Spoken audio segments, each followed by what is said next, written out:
Hi everyone, and welcome to TimeLog's Power Session. Today's session is about our add-on module for Outlook. And my name is Stine, and I'm a Customer Success Manager within TimeLog. And I'm sure you've already spoken or written with me, as I'm also part of the support team.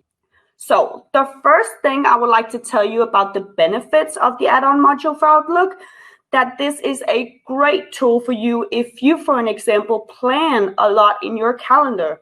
That could be customer meetings, transportation to and from meetings, planning to-do tasks for the day, etc., etc.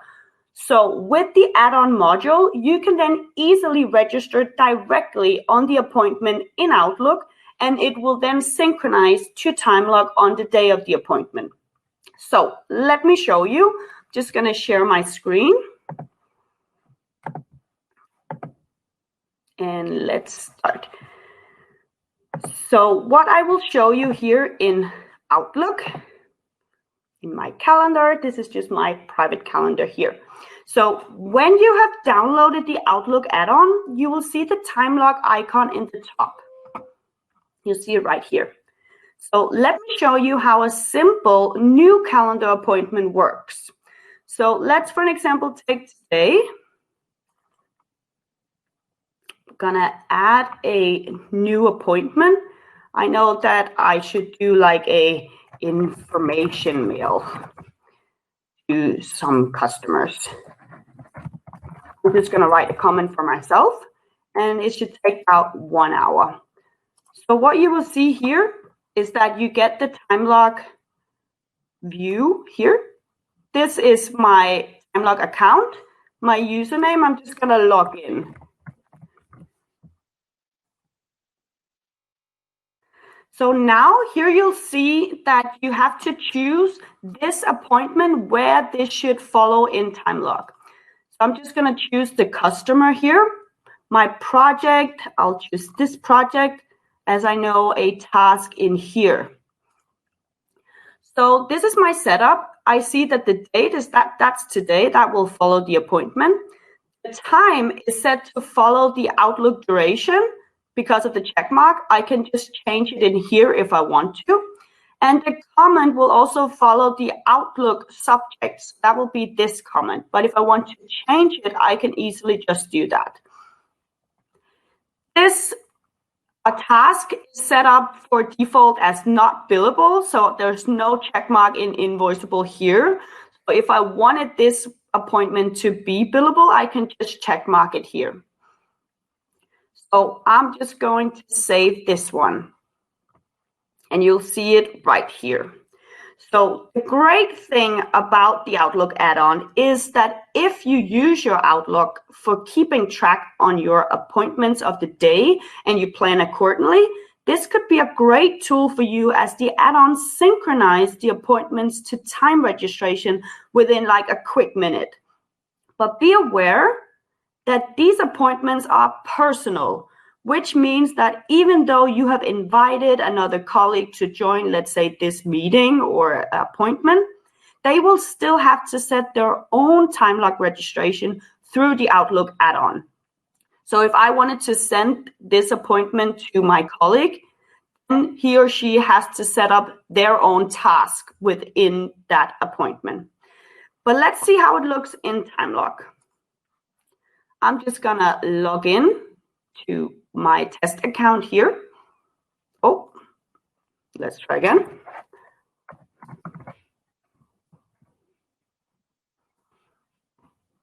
And log in. So I'm going directly to my timesheet, and I can see already that this was the appointment I created for the information mail task. And I can see that the 1 hour is already here. So here you will see the registration in your timesheet, and you will also see that if you use either the tracker for desktop or the TimeLog mobile, you will also see it in here, that both of them will sync. So that is really awesome. Do some of you guys maybe use the resource planner? If so, you will benefit from this add-on because future Outlook appointments will show in the resource planner. So this is great for planning ahead, as these appointments will be logged in as hard bookings. So let's try and make a new appointment, but this time I will create it as a recurring task. So I'm just going to go into my Outlook again. I know that, let's say Monday at 11, I'm going to have like a call to a customer. So I'm going to have it as a, let's say, a service call. And it takes, let's say, 2 hours. And this is just a comment for me, or if I want to invite someone, I'll just write, hey, can you please join? And again, I'll just have to, I want to set it as a recurring task. So I'm just gonna set it as this is only happening twice. So this Monday and next Monday again. So now it is a recurring task. So again, I will choose what kind of task and project should I put this on. I have a service call here. It takes 2 hours, which I also set here. And the comment will still follow this one, but I'm just gonna call this part 2 because I know it's different or something like that. So this is my comment within TimeLock. So that's why the check mark disappeared here. So I'm just gonna save it here. So right now, I see it on the Monday, and I should also see it Monday after. So here it is. So when creating a future recurring task, be aware that this will not show as a time registration in your timesheet. You should think about future appointments in Outlook as bookings.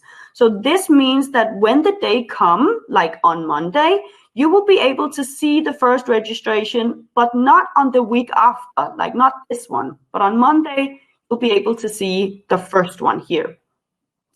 But on the other hand, this is where the resource planner comes in handy, as this will show you the bookings.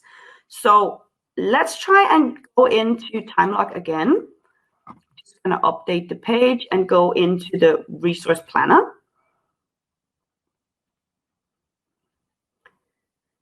I'm just going to load myself. I know that this is me, and I'm just going to select a period for, let's say, a couple of weeks after. So till here. Let's just click and see if the synchronization has been made. So right now, you see it here. You see the 2 hours here on Monday, and the next Monday after, that's the 2 hours again. So these are now bookings in the resource planner, but it will not show in the timesheet.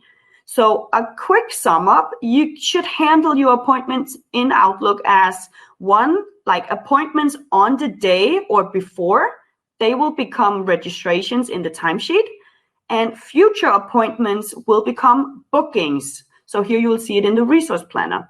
So on the day of the appointments, it will be synchronized into TimeLock, and you will see the registration in the timesheet. You are also allowed to register back in time. So if you forgot a registration, or you want to move an appointment from today to yesterday or something like that, you can simply add or move the appointments in Outlook, and it will become a registration just a minute later. So let's try and go into my Outlook again. Go on today's date. We created the information mail, as you remember. Let's just try and see, oh, I actually had time to do it yesterday, so I just want to move it. I can easily just drag and drop. So now it's set to, it was done yesterday. Oh, just gonna move this one. So that is really simple with the drag and drop here. So be aware that if you have submitted your week for approval, so let's say I moved this registration to last week, but that week I've already submitted. So this will, of course, not show in the timesheet. So you can be sure that employees cannot register more or remove registrations from Outlook when it is in a submitted week. So this will have to go through the normal flow from a manager, has to reject it and create it again.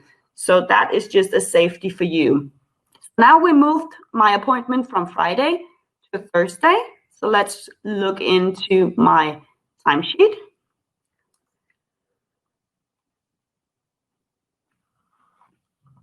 And let's see here, the information mail that was on Friday before. Now it's on Thursday.